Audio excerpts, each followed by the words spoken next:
Hey, this video, Squarespace, sponsored.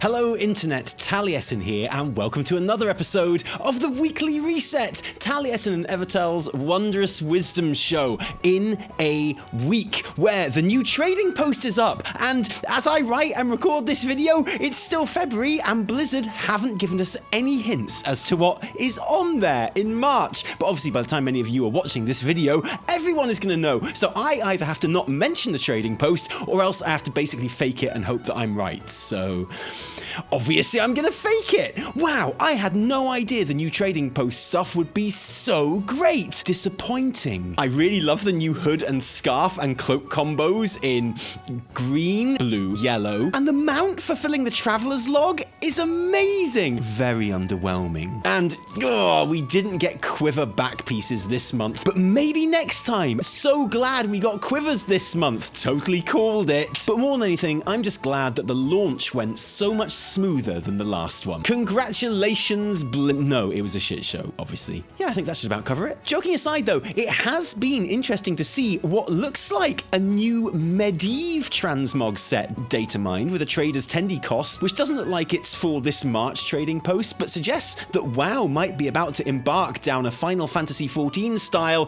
here is a transmog set that is literally exactly your favorite major lore character wears, which I think I would be totally here for. Yes, please. Give me the Jaina set, give me the Tyrande set, and the Anduin set, and the Baine set. Oh, we are going to talk about Baine this episode. Oh boy, are we gonna talk about Baine. Because this is a special episode of the Weekly Reset. Although the 10.0.7 PTR is being updated constantly, and just as well, honestly, because by my calculations, the patch should be with us by the end of this month, if you're watching in March, which you probably are, or at the very latest, the start of April, which also means, by the way, that I would expect a 10.1 announcement incredibly soon, and that's all great, but in the meantime it is kind of slow news time right now, which is strange because in my opinion, and I think in the general consensus of the player base, Dragonflight is absolutely smashing it, and if the game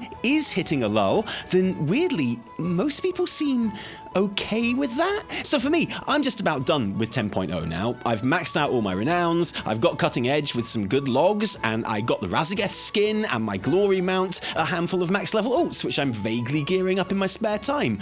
I still log in every day, but often that's just to check work orders and chip away at professions, and it feels good, honestly. It feels good to have hit my targets for a patch without an arbitrary grind that I have to keep up to date with on top of that. And the thing is, 10.07 isn't really going to add many new targets. It's another smaller patch before the main event of 10.1. I think the patch is shaping up to be really interesting, if not particularly significant gameplay-wise. The Forbidden Reach is just stuffed full of elites and rares. There are 29 special encounters listed on the Forbidden Reach meta achievement. The Vault exploration, which you can do with the keys you get from killing the rares, is fun and unique, and it's going to be a great way to spend a few weeks gently catching up on ults, including, and this isn't even a joke, okay, your neglected Prot Paladin.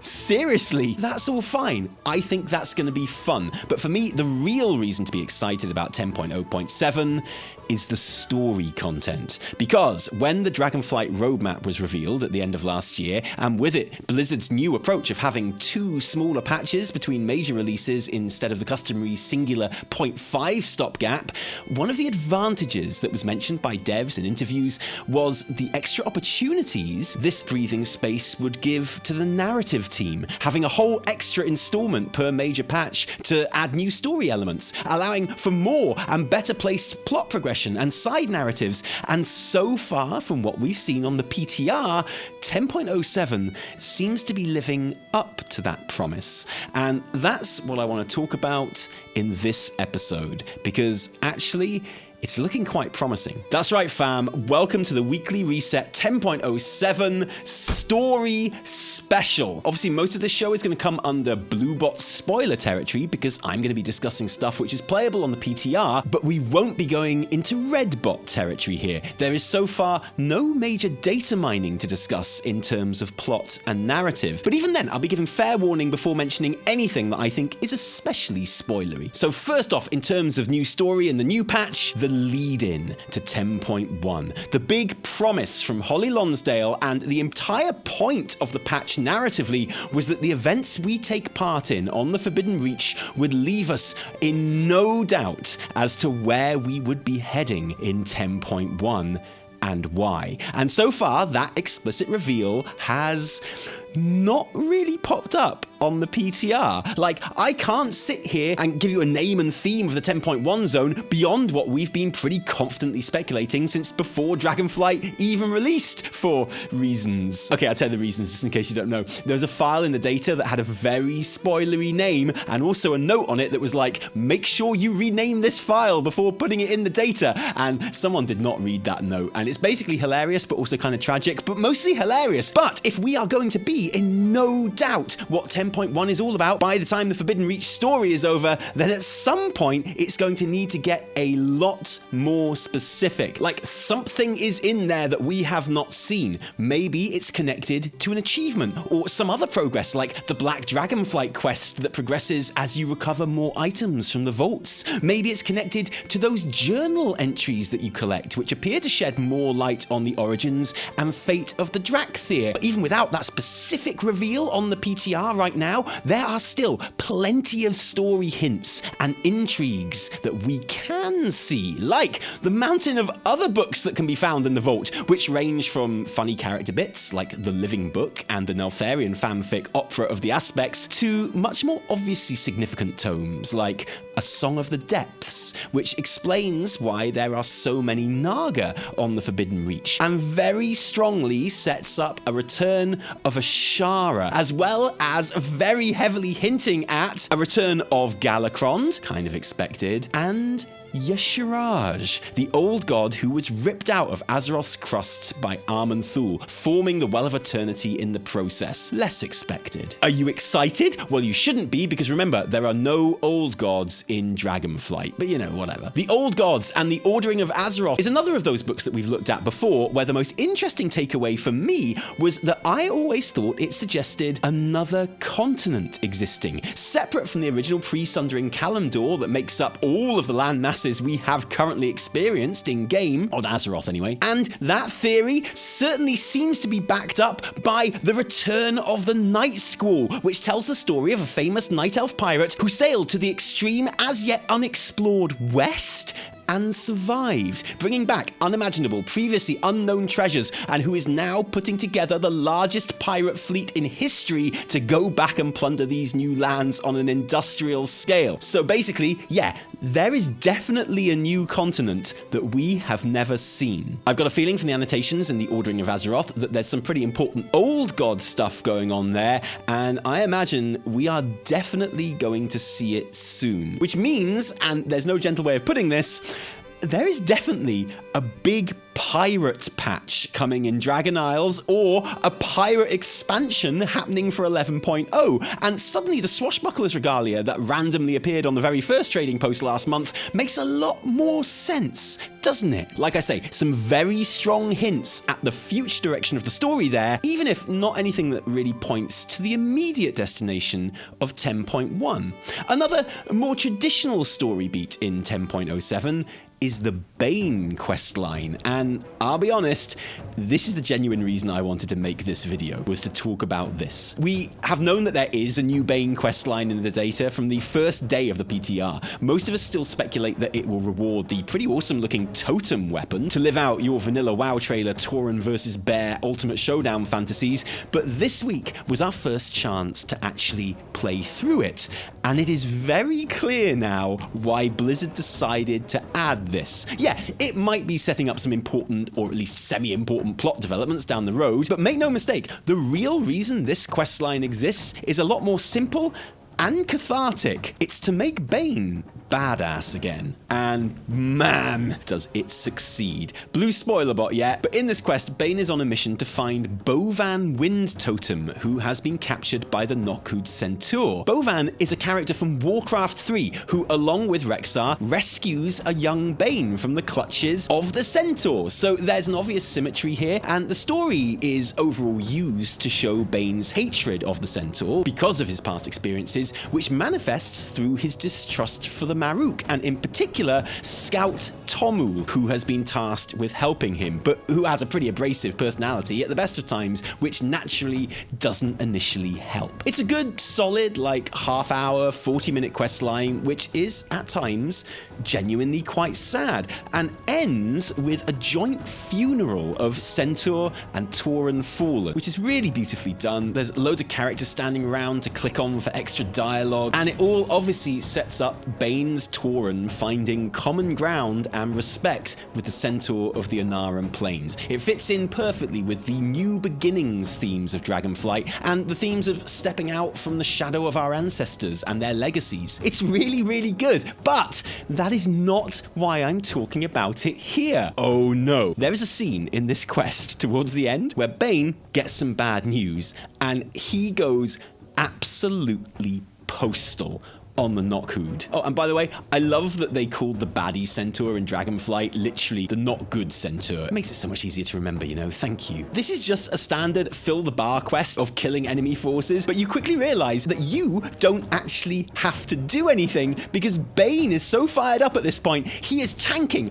all of the elites in that area and soloing them himself, knocking them in the air and doing a charge which literally butchers them, as in when he kills the Nokhud, they are literally squishy animal remains. And look, this is brutal, but also incredibly cool, and so deserved. After 2 expansions now, where Baine has essentially just needed rescuing by us multiple times, and where huge sways of memes were made about how one of the faction leaders of the Horde was basically relegated to sitting on a cold concrete floor in the afterlife looking a bit shaken while everyone else did all the adventuring in Shadowlands, it really does feel here that someone at Blizz called a meeting one day and basically said, okay, we have done Baine dirty for a while now. It's time to remind everyone that he is actually f***ing Nails. And so here he is, being f***ing Nails, and it's glorious to see. I can sit here and unironically say, holy shit, man, do not mess with that cow. He will f***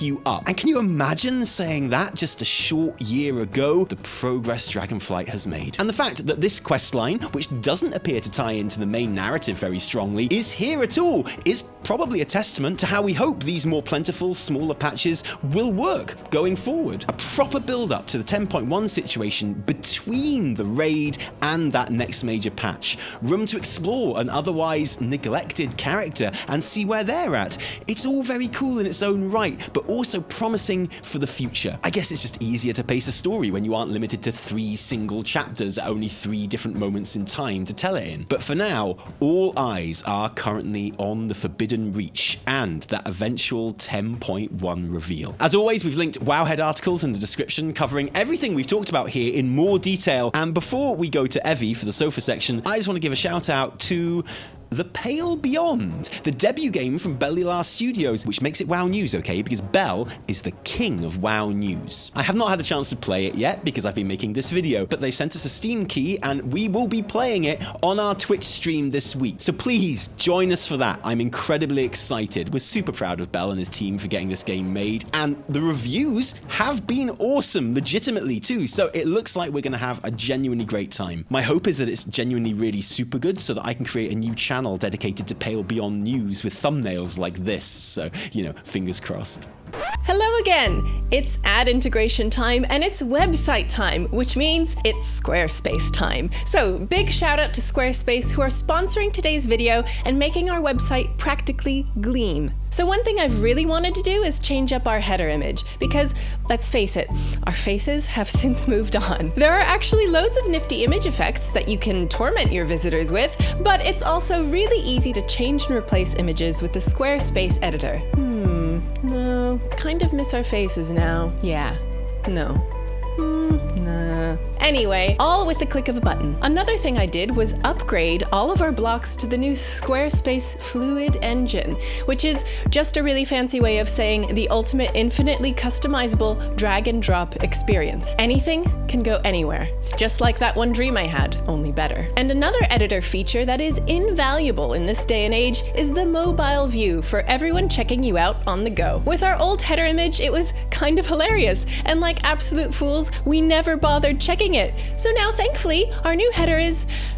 oh, well, you know what? It's fine. It's fine. So look, we're making progress. Next on the menu, I'm thinking merch. Oh yeah. Ready to build and rebuild? And rebuild your own site? You probably won't have to rebuild it as much as that. Head to squarespace.com for a free trial. And when you're ready to launch, go to squarespace.com/Taliesin Evitel and use code Taliesin Evitel to save 10% off your first purchase of a website or domain. I haven't thought of a funny ending to this one, so thanks, Squarespace. And I thought this would be a really good opportunity to give you the floor and give your opinion on the story of Dragonflight so far and like your experience of it story-wise, because we always talk about what you're doing in game and like where you're at and things like that. And now that you've like completed Mythic Raid and got 2500 IO score and like got your bow and exactly. Like what? There's nothing else to do for you gameplay-wise. So what do you think of like the whole story experience? I mean, Dragonflight's been great. We've talked about this before. Like overall, I think having Raszageth as the big bad is really good because it's so simple. Like, but of course, like because you've completed the raid now, so you know that Raszageth is not in fact the big bad. I don't want to spoil anything. No, I know. Okay, but I mean for this intro chapter. This long story that we're playing. You beat Raszageth and it's like, okay, the other primals are here. Okay, this one's bigger and badder. Sure. So much badder. You have no idea. Like, haven't you heard Azdhara? She's like, oh my god, he's so bad. So bad. He's so bad. You have no idea how bad he is. The other ones don't have any idea how bad he is. He's so bad. You know he's bad because his voice is so serious. And we're like, wow, why is he so bad? What's he done that's particularly bad? And she's like, bro, just trust me. Trust me though, bro. No, so there's that as kind of like the frame, right? And there's all the other stuff that's happening within it. And I don't know, I think it's really good. There's loads of story that I have not played through, particularly in like Azure Span, Azure. What, you mean you haven't done like all the side quests and story quests? I have not done all Are you serious? Yeah, I'm serious. Wow. I don't have time for that shit. I mean, You don't have time for the Tuskar? Are you serious right now? Oh, I don't have time for the Tuskar. I have time for like the objectively best race in the entire game. Are you serious? Listen, I got my staff. I have my Drakthir staff from the raid, so I'm good now. You got the Drakthir staff like a week after I made you a staff. I think it was literally like the day after. Yeah, and like, she was really happy with it and everything. And like literally the other day, about 2 days ago, I just happened to be getting some footage for a video and I happened to be in the feast, which I don't do anymore because I've maxed out all my renown, right? Yeah. But I happened to be in the middle of a Tuskar feast and I pressed yes chef once, right? So I completed the quest that was there, and I got a flavor packet drop for me. Lucky which you. aren't as expensive as they used to be, but still go for 60k on the auction house. And I like messaged Evitel. I was like, yo, got a flavor packet, I can put it on your staff if you want. And Evitel was like, I don't really use it. How could I resist the invitation? But yeah, and I think there's just loads of really nice stories built into the questing. Like, I loved the Syndragosa stuff. I just thought that was so brilliant, and her voice actor is so good. Like, she completely elevates it. It just takes it to another level. Yeah. Like, just really good. So yeah, so even just seeing familiar characters, but not feeling like they're being overused. Like, I know some people are wondering about like what's happening next in Nilfarian, and some people are like, how much of him do we want, or like how much is enough? I think there's a real fear in the community at the moment that like Nilfarian's going to come back, and I don't think that's going to, oh god, I hope not. Do you Guys, please no. And no, I don't think anyone wants it. Particularly yeah. after, like, you know, one of the great things about Dragonflight is this idea of, like, a fresh slate. And, you know, that's very much the theme for the Dragonflights as well. You know, like, everything is a fresh slate. Yeah. The Red Dragonflight have, like, you know, they've got their eggs back and stuff, and they're, you know, the Ruby Life pools are kind of coming back to life, and, you know, it's this great future for the Dragonflights. The Black Dragonflight are, you know, finally moving out from under the shadow of Neltharion, and like, likewise with the Drakthir as well, like, they're learning about themselves, and they've literally come out of stasis, and the entire world and future is theirs right now, sort of thing. The Blue Dragonflight have, you know, in their questing, they've, you know, crossed a boundary to actually start rebuilding properly, and Caligos got over his stuff thanks to the Tuskar. Caligos has a family now. Yeah, well, I was like, Caligos was all like, I just don't know what to do about the Blue Dragonflight. It's like, yeah, I'm not sure you're the right leader. Yeah, no. It's like, you spent, what, 10 years just not knowing what to do? And like, okay, dude, I'm just thinking maybe there are other people that could do this job. We taught him the power of love and friendship. No, we didn't. No, the Tuskar did. Well, don't forget, Dragonflight 2.0, Blue Dragonflight 2.0 is quite literally based on Tuskar society. You're Like, right. Caligos' whole thing is he's like, I just don't know how to make the Blue Dragonflight come together. And then he has an adventure with the Tuskar, and canonically lives with the Tuskar for a little bit. Yeah. You know, I'm sure when it comes out in books and stuff, that will have turned out to have been weeks or months that he's living with the Tuskar, eating soup and seeing, like, attending funerals and stuff, right? And then he's like, oh my god, I get it now. Yeah. This is what it's all about, and this is what the Blue Dragonflight needs to be. So it's literally based on Tuskar community. This whole starting afresh and starting anew is very relevant in terms of the stories of the characters in the piece, but also, you know, there's this whole, you're back in Azeroth. It's WoW as it should be. It's like old school, let's start again sort of thing. Let's just, you know, let's just forget about all of that other stuff. And like, that was very much part of like the marketing and the general vibe that they were trying to harness. Home. Yeah, exactly, right? And I think that's good. I think it was the right thing to do. Absolutely. So there's this real fear in the community that, you know, with all these mentions of Neltharion, because obviously he's so important in the Drakthir story,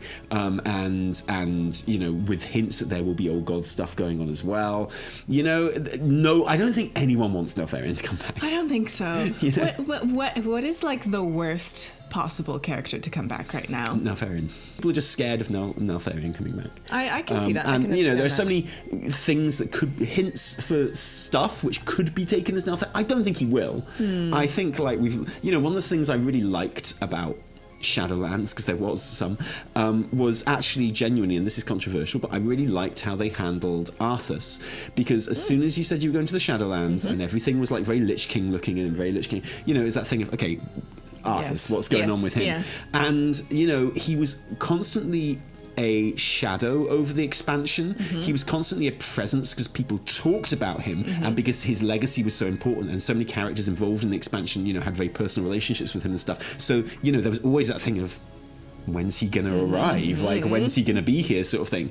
And he didn't really. No. You know, like, the closest we got was his appearance in the Anduin fight, but it wasn't really him. It was like like an echo or shadow sort of thing. And then his little kind of like disappearing bauble thing. Oh, I love the disappearing bauble. Yeah. And I actually thought that was really good. And I know people got angry about that, but they were wrong, because like giving the spotlight to his victims in that situation was the right thing to do. Yes. And like, you got him as a presence and as a shadow in that expansion without giving him like almost the glory. Like, you know, the danger with going back to old characters is you revise them and you you know, they managed to keep him as a kind of like a major character in Shadowlands without actually ever really appearing. Like Goddo, right? He was Goddo.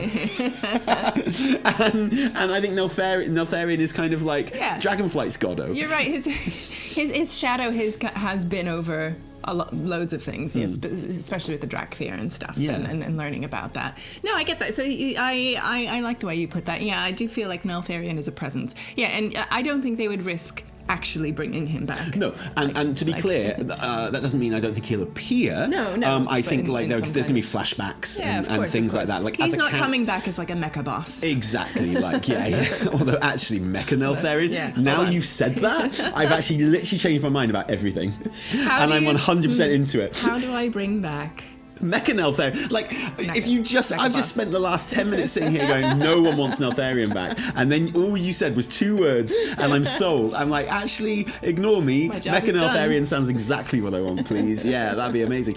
So yeah, I think he will appear in flashback and things like that, but I don't think he will come back in the present time. Put it that way. Maybe even like a Caverns of Time. Well, yeah, we've got loads of timey-wimey like opportunities. So I can see that, but not in this present. Yeah, but as someone who has been taking it very slow with Renown, because you're essentially raid logging. Yeah, right? and that's probably why my approach to it is like this, because I'm like, I've got some story left. What's your opinion of story being connected to Renown in that case? I have to admit, I don't feel as motivated to do it as, say, like in BFA. You know, story was tied to just kind of like grinding it out, and I felt like I did it. I don't know why. I felt like maybe I just had a little more time where I could just do it, and I just kind of went through it really quickly. Yeah, I think I don't particularly mind it. It does mean that I am, just slightly behind in story. I haven't actually seen everything in game. That I there's some really good stuff connected to Renown as well, particularly with the and they've all got good stuff actually, but particularly the Valdrakken Accord and that's the Dragon Scale Expedition. They have some like really important story actually, which is really really good and kind of particularly with Toddy and like Titan stuff, and it's really cool. Yeah. So while I'm grateful that I do feel like I don't have to do everything at once, and I don't feel like behind, you know. I never felt like I was lagging behind and I could never catch up, which happened in Shadowlands, where I was just like, oh well, just gonna wait for the new system to drop and do the catch-up mechanics. You know what I mean? Like, well, what I'm gonna do now. I don't feel that at all playing Dragonflight, but it does mean, and I don't feel like I have to do every world quest again. Like, I don't, you know, it's nice to have the pressure off, but yeah, it does mean that I'm a little behind in story. Anyway, I'll catch up on it. We've got both of them in daycare. But would you today. say you're a fan of that or not?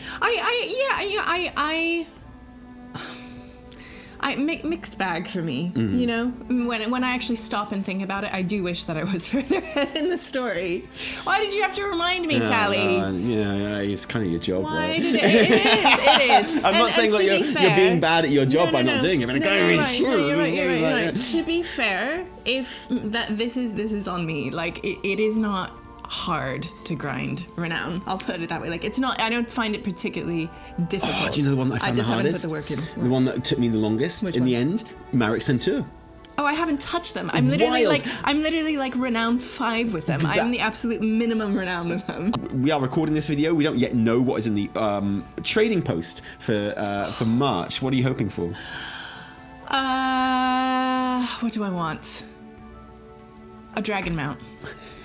That'd be that'd be well, you know, we got like the purple noodle, right? Oh yeah, what in the files? Yeah. So you want amazing. the purple cloud serpent? Not now, but I might get the purple cloud serpent. Glad I've been saving up my tendies. Sounds like 900, you literally isn't it? didn't spend any tendies. No, I haven't, because I'm indecisive. You didn't even buy the sex flail? No. It's wild. I didn't. It's wild to me you didn't spend any tendies. I know. There was literally nothing on there that you wanted. Listen, Tally, I'm feeling extremely judged in this segment. No, I just think it's so unlike you not to... I know. I see. Where's your money? You don't spend it. I feel this is it's all your money. It's all your money. Okay, because there was like an article on Wowhead which was like, you know, only 2 more days to get stuff from the trading post before March, and I was like, who needs that reminder? Yeah. Everyone's done it, surely. Everyone knows what they've got to do. Like, no one needs I know what I got to do. That article was for you. It was for you. It was written for you. I know what I got to do. Wow. I'm going to log in today. I'm going to do it. Okay, well, I'll let you get on with it in that case. Thank you. Wow. Thank you for the long talky bit. We just hadn't had you on the channel much recently, and I thought it'd be nice to have like a proper chat. Yeah. Like, so I dedicated the entire, probably more than half this episode to a nice podcasty bit with you on the sofa, which is so comfortable, right? Sofa. So lovely, so Love the nice. sofa. 10.07 will be out by the end of the month, or like in the first week of April. Kind of has to be to fit in with like the schedule and stuff like that. Oh, right, yeah. So like it's not an insignificant patch, but it's still not a major patch, right? So I can't see it lasting more than 8 or 9 weeks. I'm ready for another patch. And that's the thing, I'm so like, I just spent this whole segment talking about how I haven't done loads of stuff, but I do feel like ready. Yeah. And everyone else is ready. Obviously 10.1 is going to hit the PTR, and like probably the same week that 10.07 comes out. There might even be a 10.1 PTR before 10.07 comes out. That won't actually surprise me. And that means an announcement. There'll be an announcement for 10.1 before it hits the PTR. So, you know, I've got a feeling news is picking up again now. Yeah. Thank you for joining us today. If you like this video, don't thank us, thank our patrons who give their actual real life money to make all of our work happen. And guys, seriously, thank you. Without you, there'd be a whole lot less Taliesin and Evitel. And hopefully soon there'll be a whole lot more. Didn't like it? Downvote the shit out of it. And remember, my name is Touchpad Warrior. No. See you next episode from me, Taliesin. Me, Evitel. And Naren and Penny too. Until next time, cheerio. Bye, guys.